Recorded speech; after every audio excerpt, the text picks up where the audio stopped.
1절 9절.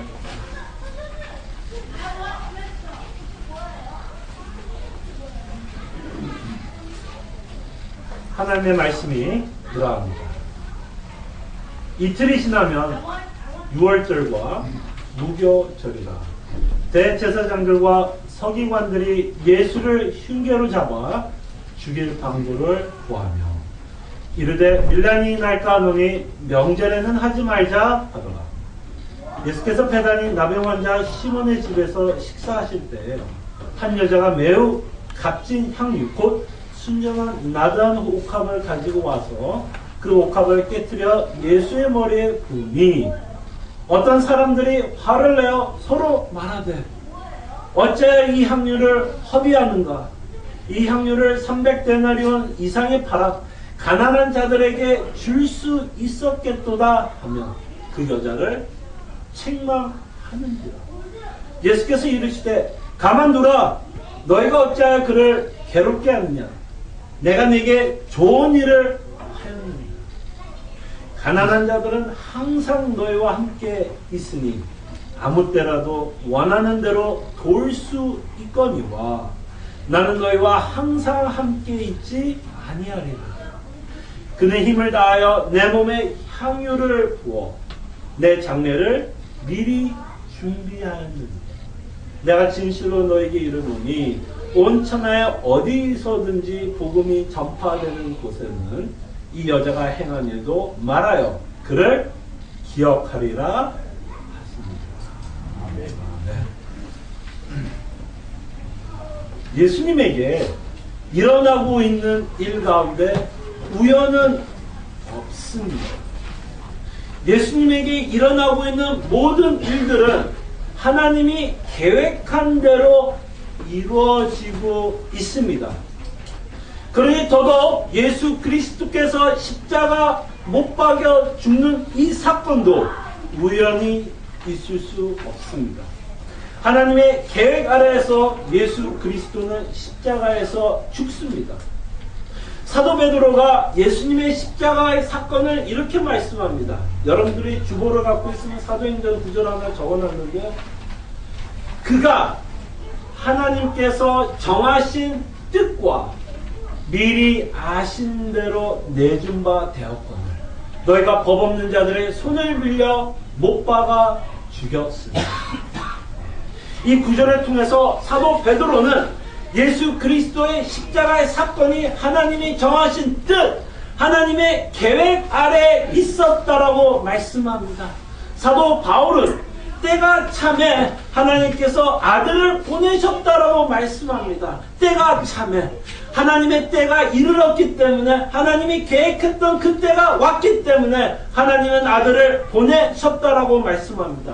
성경은 예수 그리스도께서 십자가를 짊어지시고 우리를 구원하시기 위해 하나님의 세밀한 계획이 있었다라고 말씀을 하십니다.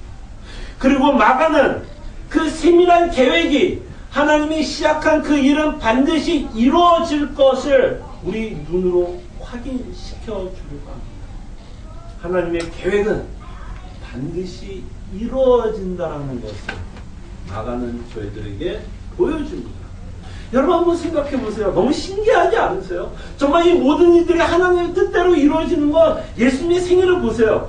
끊임없이 종교 지도자들은 예수님을 죽이려고 했어요. 그죠? 얼마나 많은 경우에 예수님을 죽이려고 했습니까? 그럴 때마다 어떤 이유로든 이들은 다 실패했어요. 죽이고 싶었지만 다 실패하고 죽이지 못했습니다. 왜? 왜 이들이 예수님을 죽이지 못했을까요? 아직 때가 아니었기 때문에. 하나님이 계획한 그 때가 아니었기 때문에 이들이 아무리 계획을 하고 있어도 예수님을 죽이지 못합니다. 그러나 이제는 우리가 보고 있는 본문을 통해 이제는 그 때가 왔다라고 말씀합니다. 때가 왔다라고 말씀합니다. 예수님이 죽을 때와 다가오고 있는 이스라엘의 최고의 절기 중에 하나의 유월절. 유월절이 어떤 관계가 있다라는 것 결탄코 우연이 아닙니다. 하나님이 이 유월절에 왜 예수님을 죽이고 있는지는 결단코 우연의 사건이 아닙니다. 놀라운 사실은 바로 이 유월절을 통해 예수님의 죽음을 저희들에게 설명합니다. 그래서 우리가 유월절을 이해하면 왜 사도 요한은 요한복음에서 예수님을 우리의 죄를 짊어지시는 어린 양이라고 표현하고 있는지는 저희들이 유월절을 이해하면 당연한 표현입니다. 이스라엘에게 가장 의미 있는 절기가 있다면 유월절일 것입니다. 유월절. 이보다 더 큰 절기는 없고 이보다 더 큰 축제는 없을 것입니다. 유월절에는 이스라엘에게 하나님이 전하는 복음이 담겨져 있죠. 이스라엘에게 전하는 복음이 담겨져 있습니다. 이스라엘이 애굽의 종이 되었을 때 하나님이 미리 아브라함에게 예언을 하고 약속을 했습니다. 하나님이 아브라함에게 4대가 흐르면 약 400년이 흐르면 내가 너의 후손들을 이방의 객에서 이방의 나라에서 꺼내줄 것을 약속합니다. 하나님이 이스라엘을 구원하는 것도 우연이 아니었어요. 모든 것이 하나님의 계획 가운데 이스라엘을 구원하고 있고 이스라엘에게 해방을 주고 있는 것, 하나님의 계획 안에서 이루어지고 있는 것을 저희들에게 보여줍니다. 그리고 때가 차면 하나님은 애굽에게 9가지 재앙을 내립니다. 그리고 마지막 재앙이 바로 유월절을 설명합니다. 이스라엘 백성에게 하나님이 명령을 합니다.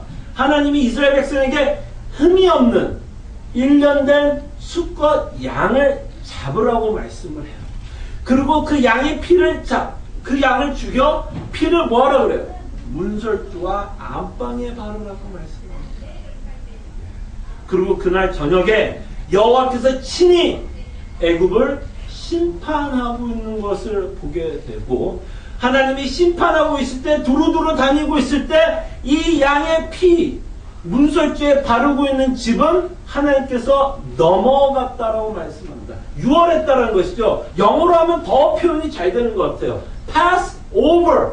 넘어갔다라는 얘기입니다. 하나님의 심판이 그 양의 피 문설주를 바르고 있는 그 집을 하나님께서 넘어갔다는 거예요.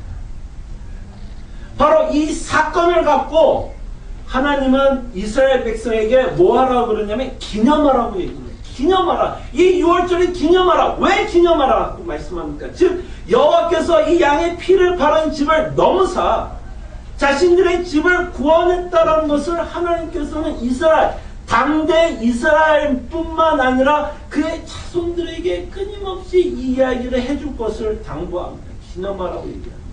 그래서 이 유월절이 영원한 규례, 영원한 율법, 너희들이 지켜야 할 절기로 말씀합니다. 이날은 이스라엘 민족에게 가장 중요한 날이죠. 마치 8.15 광복과 같은 날이었습니다. 8.15 광복. 이스라엘 민족이 애굽의 손에서 해방되는 그날. 바로 하나님께서 심판이 넘어섰기 때문에 애굽을 심판하심으로써 바로는 그때서야 이스라엘 민족을 내어 놓고 있는 것을 보게 됩니다.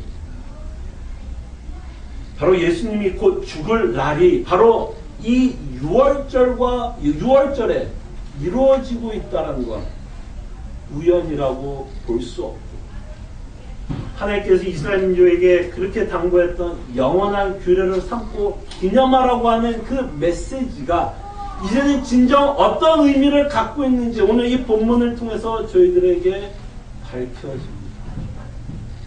하나님의 계획대로 모든 일이 지금 순조롭게 이루어지고 있는 것을 보게 되죠. 근데 여기서는 아주 슬픈 일이 벌어집니다. 이스라엘에게는 가장 큰 축제였어요. 유월절 하나님께서 우리와 함께 하시며 우리를 구원한 그 하나님. 그러나 예수님에게는 가장 무서운 날이 될 것이고 가장 두려운 날이 될 것이고 가장 절망스러운 날이 될 것입니다. 기쁨의 유월절에 마가는 절망스러운 내용을 기록합니다. 대제사장들과 서기관들이 예수를 흉궤로 잡아 죽일 방도를 구하며 이 기쁨의 날에 이들은 끊임없이 예수 그리스도를 죽일 생각으로 머리에 꽉 차 있는 것을 보게 됩니다. 근데 특이한 사실이 또 여기 기록되고 있는 걸 보게 되는데요. 종교 지도자들은 예수님을 이날 죽이고 싶지 않았어요. 특이하죠. 그렇게 죽이고 싶었는데 유독 이날만큼은 피하고 싶었다라고 말합니다. 이스라엘에게 가장 기쁜 날인데 만약에 예수 그리스도를 이날 죽이면 밀란이 일어날 것에 대해서 이들은 두려워해서 이 6월절 날만큼 우리가 피하자, 다른 날 예수님을 죽이자 라고 계획을 다시 세웁니다. 그러나 이들의 계획대로 되지 않습니다. 왜? 하나님이 이날 죽일 계획을 하고 있기 때문에. 그래서 하나님이 누구를 들었습니까? 오늘 우리가 본문을 살펴보지 않았지만 유다를 들었습니다. 이날 죽을 수 있도록 하나님의 종교 지도자들이 아닌 유다를 사용해서 예수님을 종교 지도자에게 넘겨주며 이날 죽게 하더라고요. 하나님의 계획 가운데 예수 그리스도께서는 죽음의 길로, 십자가의 길로 가고 있다라는 것입니다. 이렇게 암울한 사건입니다. 참 어두운 일. 우리의 구원자 되시며 하나님 되시는 그 예수 그리스도께서 죽어야 되는 그 날. 이 암울한 사건 가운데 예수님이 엄청나게 칭찬하는 자를 저희들이 만나게 돼요. 참 특이하지 않으세요? 예수님이 웬만하면 칭찬하지 않아요. 그죠? 웬만하면 칭찬하지 않습니다. 제자들 맨날 혼냈고 바리새인들 맨날 책망했어요. 웬만하면 칭찬하지 않는데 여기서 엄청난 칭찬을 하는 한 여인을 만납니다. 죽음의 늪을 걷기 시작하는 이 이야기 중에 우리에게 아주 희망적인 사건을 우리에게 기록합니다. 마치 이런 거죠. 사막 한가운데 오아시스 같은 사건. 우리에게 마가는 소개합니다. 3절에 우리가 한 여인을 만나는데요. 그렇게 칭찬하는 한 여인을 만납니다. 어떤 여인이 등장하냐면 이름을 밝히고 있지는 않죠. 근데 많은 분들은 이것이 요한복음과 연결해서 마리아라고 추측하시는 분들이 있지만 어쨌든 이 마가복음을 통해서는 그 여인을 밝히지는 않고 있습니다. 그러나 이 여인이 했던 특이했던 행동을 기록하고 있습니다.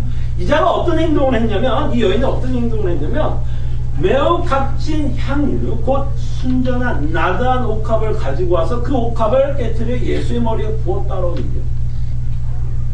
그래서 그 향유를 어떻게 표현했냐면 매우 값졌다고 얘기해요. 매우 값진 향유. 얼마나 값졌을까요, 여러분? 이 향유가 얼마나 값졌을까요? 그거에 대해서 사람들이 대답을 합니다. 4절을 보니까 어떤 사람들이 화를 내어 서로 말하되 어찌하여 이 향유를 허비하는가? 이 향유를 300데나리온 이상에 팔아 가난한 자들에게 줄 수 있었겠도다 하며 그 여자를 책망한지라. 이 향유에 얼마나 이 향유가 값진지는 우리가 이 사람들의 대화를 통해서 알 수 있죠. 이걸 팔면 얼마가 된다고요? 300데나리온. 300데나리온. 별로 와닿지 않죠. 달러로 얘기하면 아마 와닿을 거예요. 그래서 달러로 한번 환산해서 우리가 한번 이 내용 이해해 볼게요. 자, 이 300디나리온이 저도 그 당시에 살지 않았으면 그 값어치를 모르잖아요. 근데 주석을 보면 이 300디나리온이 어느 정도의 값어치가 있었냐면 일반 사람들이 1년 정도 버는 돈이었대요. 그러니까 뭐예요? 1년 연봉이었대요. 1년 연봉. 그럴 때 그 미국 지금 현재 리서치를 통해서 보면 미국의 1년 연봉 평균이 얼마인지 아세요, 여러분? 한 4만 불 정도 된대요. 4만 불 조금 넘어요. 4만 1천 얼마라고 얘기하세요? 어때요? 여러분 연봉이 여기에 미칩니까? 더 많이 있을 수도 있고 더 적을 수도 있겠죠. 평균을 내니까 이 정도라는 거예요. 예. 그래서 낮게 잡아도 한 3만 불 정도 우리가 생각해 볼 수 있을 것 같아요. 그러니까 지금 이 300디나리온이 뭐라고 얘기하면 1년 연봉이라는 액수로 얘기한다면 우리에게 적용하면 이것이 얼마나 값지냐면 이 향유가 얼마라는 얘기야. 대충 우리 돈을 달러로 환산하면 3만 불 이상 되는 향유라는 거예요.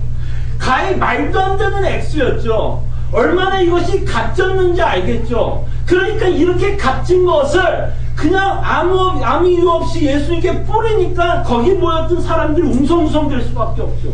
너 미쳤냐 이거죠. 야, 그 돈 가지고 차라리 불쌍한 사람 도울 수 있는데 너 왜 그거를 한꺼번에 그냥 예수님이 한 사람에게 그거 딱 부어버리느냐, 허비하느냐, 낭비하느냐라고 얘기하는 건 뭐 이들이 틀린 말이 아니죠. 뭐 저래도 그 자리에 있어서 1년 연봉어치의 그 향유를 거기서 뿌리고 있다면 저도 그 여인한테 한마디 할 거야. 야, 뭐 다 뿌리냐, 그냥 조금만 뿌리고 말지. 그럼 나머지는 뭐 또 다른 사람 돕던지 아니면 뭐 그냥 갖고 있던지. 그래서 이들이 이렇게 이 여인을 책망하고 있는 그 내용을 뭐 새롭지는 않을 것 같아요. 자, 근데 이제 여기서 진짜 특이한 일은 이렇게 책망하고 있는 여인을 향해 예수님은 이 여인의 편을 들고 있다는 게 굉장히 소리집니다. 예수님은 얼마나 이 여인의 편을 들었냐면 이렇게 옥합을 깬 이 사건을 뭐라 그래요? 좋은 일이라고 얘기해. 좋은 일. 네가 참 잘했다라는 거, 너무나 좋은 일 했다라고 지금 하는 예수님이 이 여인을 극찬하고 있는 것을 보게 됩니다. 예, 물론 가난한 자를 도울 수 있었겠죠. 이걸 팔아가지고 가난한 자 도울 수 있을 거예요. 그럼 분명 예수님은 가난한 자들을 외면하지 않았어요. 그죠? 예수님은 가난한 자들이 배고플 때마다 이들을 먹였습니다. 불쌍히 여겼고 긍휼을 베풀었어요. 4,000명을 먹였던 사건, 5,000명을 먹였던 사건을 보면 이들은 가난한 자, 없는 자들을 향해 예수님이 끊임없이 긍휼을 베풀고 있을 때 저희들을 보게 됩니다. 저들이 보게 돼요. 그러나 지금은 포커스가 이 가난한 자에게 맞출 때가 아니라는 것입니다. 지금 예수님이 이 여인을 칭찬하는 이유는 뭐냐면 이제는 그 포커스가 누구한테 맞춰져야 된다는 거예요. 자신에게 맞춰져야 된다는 거예요. 이 가난한 자들이 중요하지 않다는 얘기 아닙니다. 지금은 이제는 나에게 모든 포커스가 맞춰져야 된다라고 예수님 말씀합니다. 왜? 8절에서 이 옥합을 깬 사건을 예수님이 해석을 합니다. 뭐라고 얘기했냐면 8절에 보니까 그는 힘을 다하여 내 몸에 향유를 부어 내 장례를 미리 준비하였노라. 그러면서 곧 내가 너희와 함께 있지 못할 것을 말씀합니다. 이 향유를 붓고 있는 의미를 예수님을 설명해요. 이 향유를 붓고 있는 의미가 뭐예요? 내 장례를 미리 준비한다는 거죠. 이 당시에 이 나드라는 향유가 이런 용도로 사용이 됐대. 장례를 치를 때 시체에 뿌리는 향유라고 말씀을 하네요. 그랬을 때 시체가 썩으면 냄새가 나잖아요. 그래서 뭐 하는 거예요? 향유를 뿌려서 뭘 하는 거예요? 냄새를 잡는 거죠. 바로 그 역할을 했어요. 이 나드라고 하는 이 옥합 향유가. 그래서 이 여인이 이렇게 향유를 깬 사건을 통해서 다시 한번 예수 그리스도의 십자가, 그가 죽을 것을 말씀합니다. 그러면서 예수님이 이 여인에 대해서 얼마나 칭찬하는지 보세요. 내가 진실을 너에게 이르노니 온 천에 어디서든지 복음이 전파되는 곳에는 이 여자가 행한 일도 말하여 그를 기억하리라 하십니다. 그러니까 이 여인의 이 사건이 그냥 불쌍한 자 너 돕지 않느냐 해서 이렇게 그냥 밀어제낄 내용이 아니라 이 내용은 예수님이 이 사건을 굉장히 중요하게 생각하고 있다는 것을 보게 됩니다. 예수님은 이 사건을 기억하라고 말하죠. 마치 6월절을 이사민족에게 기념하라는 것과 함께 마지막에 예수님이 만찬을 할 때 성찬을 하라고 하면서 기념하라는 것과 똑같은 얘기예요. 왜 이것을 기념하라고 할까요? 왜 기념하라고 할까요? 바로 이 기념하고 있는 이 사건에는 예수 그리스도의 복음이 담겨져 있다. 6월절을 왜 기념하라고 해요? 그 안에는 하나님이 이스라엘 백성에게 했던 복음이 들어있기 때문에 이 여인을 통해서도 하나님의 복음, 예수 그리스도의 복음이 숨겨져 있기 때문에. 그래서 예수님이 이 사건을 통해서 뭘 말씀하냐면 복음을 전해주고 있는데요. 이 여인이 이렇게 값진 향유를 붓고 있는 것을 통해 예수님의 죽음이 얼마나 가치가 있을 것을 저희들에게 상징적으로 보여주고 있다는 거예요. 무슨 얘기인지 알겠죠? 이 예수 그리스도의 죽음이 얼마나 가치 있는지를 그 향유가 갖고 있는 돈의 가치를 통해서 얼마나 가치 있는 것인 것을 예수 그리스도께서는 저희들에게 설명하고 있다는 것입니다. 예수님이 십자가에서 흘릴 피가 얼마나 대단한 가치를 갖고 있을지를 저희들이 보여줍니다. 그래서 예수님 말씀하시는 거예요. 이 여인이 옥합을 깬 이 사건이 얼마나 좋은 일인 것을 말씀합니다.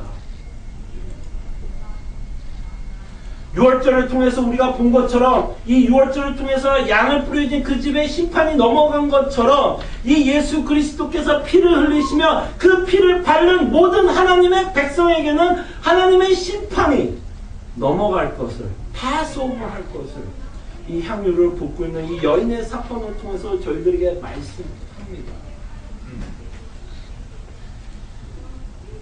얼마나 값집니까? 그는 진정 하나님이었습니다.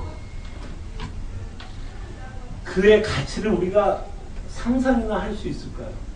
이 세상을 창조하신 그 하나님의 가치를 저희들이 어떤 돈으로도 어떻게 그것을 값을 치를 수 있겠습니까? 매길 수 있겠어요? 그러나 그는 인간의 몸을 입고 이 땅에 오시며 피를 흘리십니다. 아무도 자신을 이해하고 있지 않는 자들을 위해서 예수님은 피를 흘리십니다. 그는 자신을 모욕할 사람을 위해서 피를 흘리십니다. 그를 뻔히 배신할 것을 알면서도 그는 피를 흘리십니다. 그는 자신이 아무 잘못도 하지 않는 억울한 죽음을 당하시며 피를 흘릴 것입니다. 그래서 이 십자가가 대단하다라는 겁니다, 여러분. 여러분 생각해 보세요. 아무도 여러분들의 뜻을 이해하지 못하는데 여러분들이 무엇을 한다고 생각할 때 힘들지 않으세요? 누군가 여러분들을 계속해서 손가락질할 때, 여러분들을 모욕할 때, 배신을 할 때 그 사람을 위해서 희생한다라는 거 상상이나 해보셨어요? 아무도 그를 이해하지 못할 때 예수님은 십자가를 짊어집니다. 그리고 예수 그리스도의 피만이 유월절을 통해서 우리에게 말씀하는 것처럼 열흘 된 흠이 없는 순양을 바치는 것을 통해 흠이 없는 양이어야 돼요. 하나님이 흡족하게 받아들이시는 제사가 있다면 어떤 제사일까요? 죄가 없는, 흠이 없는 양이어야 했습니다. 우리의 죄를 씻을 수 있다면 그도 죄가 없는 양이어야 했다라는 것이죠. 그 피로 말미암아 우리가 어떤 구원을 받고 있는지 예수님은 이 여인이 옥합을 깨는 사건을 통해서 우리에게 말씀합니다. 향유의 가치를 통해서 우리가 받고 있는 구원의 가치를 저희들에게 말씀합니다. 그리고 이 세상에 어떤 것보다 가장 가치 있다는 것을 예수님은 우리가 예수님의 소유되었다라고 표현합니다. 그의 피로 우리를 샀다라고 성경은 말씀합니다. 그의 피로 우리를 샀다라고 말씀하며 우리가 예수님의 소유된 백성, 우리가 하나님의 것이라고 성경은 말씀합니다. 이것이 우리에게 주는 유일한 위로가 되시기를 진정으로 소원합니다. 여러분들을 위해서 자신의 피를 흘린 이 사건이 우리에게 가장 그리고 유일한 위로가 되기를 진정 소원합니다. 분명 이 사건을 통해서 우리에게 예수님은 복음을 전하고 있습니다. 그래서 기념하라고 하고 있고 기억하라고 말씀합니다. 그러나 우리가 여기서 한 가지 주목해야 될 것은 예수님은 이 여인을 칭찬하고 있다는 것이에요. 그죠? 분명히 칭찬하고 있습니다. 이 여인이 한 행동이 예수님이 보시기에도 뭐 했다라는 거예요? 흡족했다라는 것을 외면할 수는 없습니다. 분명히 복음이 전해지고 있지만 예수님이 이를 칭찬하는 거 보면서 그의 행동이 예수님에게도 굉장히 흡족했다는 것이죠. 그래서 이 여인의 행동을 통해서 우리가 보면 우리는 다시 한번 예수님이 우리에게 요구하는 삶이 어떤 것인가에 대해서 생각하게 한다는 것입니다. 이 여인의 행동은 우리에게 신앙인의 믿는 자들에게 모범이 된다는 것이죠. 가장 값진 것을 예수님에게 바치고 있는 것, 이 사건은 단지 복음만을 전하는 것이 아니라 제자의 삶이 어떤 모습으로 보여져야 되는지 믿는 모든 자들에게 도전을 준다라는 것입니다. 예수님은 이 여인을 칭찬하면서 이 여인이 헌신하고 있는 모습을 예수님이 칭찬합니다. 헌신하고 있는 모습, 가장 값진 것을 예수님에게 바치는 것을 보며 이 여인의 헌신을 저희들은 외면할 수 없다라고 생각이 듭니다. 바로 이렇게 은혜를 받은 자의 모습이 이 여인의 행동을 통해서 저희들에게 보여주고 있는데요.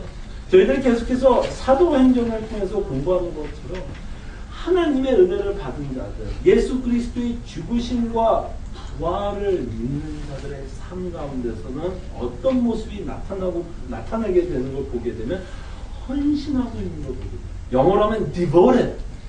사도행전 표현하면 전념하고 있다고 표현합니다. 전념. 어떤 일에? 사도들의 가르침에 이들은 헌신하고 있다는 걸 봅니다.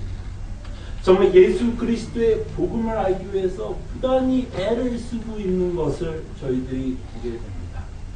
그리고 더 놀라운 사실은 이들은 어떻게도 헌신을 하고 있냐면 자신이 갖고 있는 물건을 가지고도 헌신하고 있는 것을 보게 됩니다.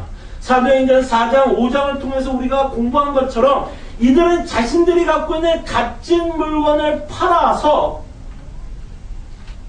이웃 사랑을 하고 있는 걸 보게 됩니다. 구제하고 있는 것을 보게 됩니다. 가난한 성도들을 자신들이 책임지고 있고 돕고 있는 모습을 저희들이 보게 됩니다. 이 사건을 통해서 우리에게 간접적으로 말씀하는 것이 있다면 예수님에게 진심으로 전심으로 헌신하고 있는 모습이 이 여인이 갖고 있는 자신이 갖고 있는 가장 값진 것으로 드려지고 있는 모습으로 저희들에게 보여준다는 것이죠. 다시 한번 헌신에 대해서 생각을 해보는데요. 헌신 참 익숙한 단어이지만 참 실천하기에는 어려운 단어이고 또한 어떤 게 헌신일까 좀 막연할 수도 있고 추상적으로 다가올 수 있다고 생각을 해보는데요. 헌신이라는 걸 좀 이렇게도 한번 생각해 봤으면 좋겠습니다. 예수님은 계속해서 제자들에게 어떤 삶을 요구했냐면 너의 십자가를 짊어지고 자신을 부인하라고 말씀을 하셨습니다. 그랬을 때 자신을 부인하는 것이 뭘까요? 뭐 여러 가지 예가 들 수 있겠지만 자신을 부인한다라는 이 말에는 분명히 이 내용이 들어있을 것입니다. 자신이 가장 가치 있게 여기는 것을 부인하면서 살아가는 것이 자기 부인의 모습이 아닐까 생각이 듭니다. 자신이 가장 가치 있게 생각하는 걸 부인하는 거예요. 왜 부인을 해요? 예수님이 최고의 가치로 여기고 있기 때문에 예수님을 최고의 가치로 여긴 다음에 예수님보다 더 귀한 거는 없겠죠. 그런 의미에서 우리는 매일매일 살아가면서 자신을 부인하면서 살아갑니다. 이 세상이 말씀하고 있는 가치관을 부인하면서 살아갑니다. 이 세상이 가치 있다고 말하는 걸 부인하면서 살아갑니다. 그럴 때 우리는 헌신이 나온다고 생각합니다. 우리의 박힌 가치관에 우리가 맞는 삶을 살아갈 때 저희들이 이 여인의 모습이 나타난다고 생각이 듭니다. 헌신한다는 모습이 나타난다는 것이죠. 그때 한번 생각을 해보시기 바랍니다. 여러분들이 이 땅에 살아가면서 무엇을 가치 있게 생각하면서 살아갑니까? 어디에다 여러분들의 에너지를 쓰십니까? 여러분들이 이 땅에 살아가면서 어디에다가 물질을 사용하십니까? 여러분들이 진정 헌신하고 있는 것들, 아니면 다시 한번 여러분들이 가치 있게 생각하는 건 무엇입니까? 여러분들과 저는 언제나 가치 있는 그 일에 전념하게 되어 있습니다. 그렇지 않으세요, 여러분? 가치가 없는 일에 왜 여러분들이 전념합니까? 여러분들이 전념하고 거기에 헌신하고 여러분들의 인생을 바치는 건 그만큼 그 일이 가치 있기 때문에 여러분들이 시간도 내는 거고 에너지도 쓰는 거고 돈도 쓰는 것 아니겠습니까?